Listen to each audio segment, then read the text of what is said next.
Assalamualaikum warahmatullahi wabarakatuh. Baiklah, untuk hari ini kita akan membahas materi tentang hukum yang ada di Indonesia. Yang akan saya jabarkan di dalam hukum yang ada di Indonesia adalah yang pertama tentang pengertian hukum, yang kedua tentang konsep negara hukum, yang ketiga tentang macam-macam hukum, yang keempat tentang ciri-ciri hukum, dan yang kelima adalah tentang fungsi daripada hukum di Indonesia. Adapun pengertian hukum adalah sekumpulan peraturan yang terdiri atas norma dan sanksi disesuaikan dengan aturan yang ada di dalam negara tersebut. Konsep hukum di Indonesia adalah bahwa negara hukum adalah negara yang berdasarkan atas hukum dan keadilan bagi warga negaranya. Macam-macam hukum di Indonesia dapat dilihat dari yang pertama sumbernya, yang kedua bentuknya, yang ketiga isinya, yang keempat sifatnya, dan yang kelima tentang waktu berlaku terhadap hukum tersebut. Menurut sumbernya, hukum dibagi menjadi beberapa bagian.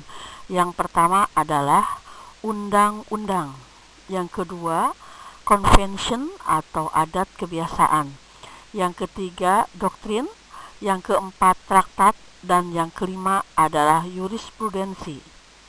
Menurut bentuknya, hukum itu dibagi dua, yaitu hukum secara tertulis dan hukum secara tidak tertulis.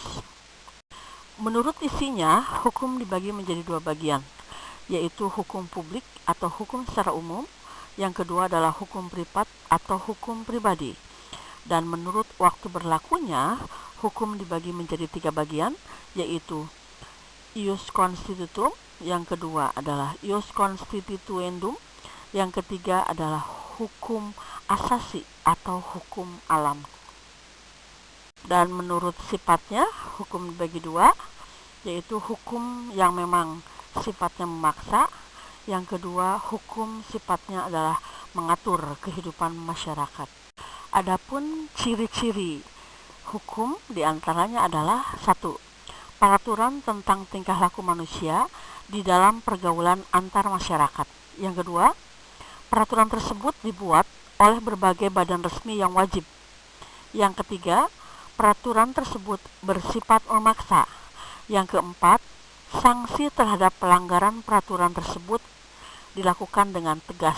Dan yang terakhir, adanya perintah atau dan terdiri dari larangan-larangan.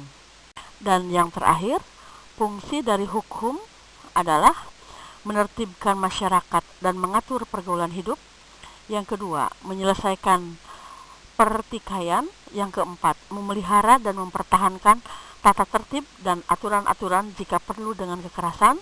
Yang keempat, mengubah tata tertib dan aturan-aturan dalam rangka menyesuaikan dengan kebutuhan masyarakat.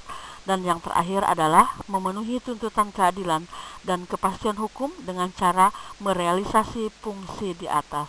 Demikian yang saya jelaskan, mudah-mudahan bermanfaat. Wassalamualaikum warahmatullahi wabarakatuh.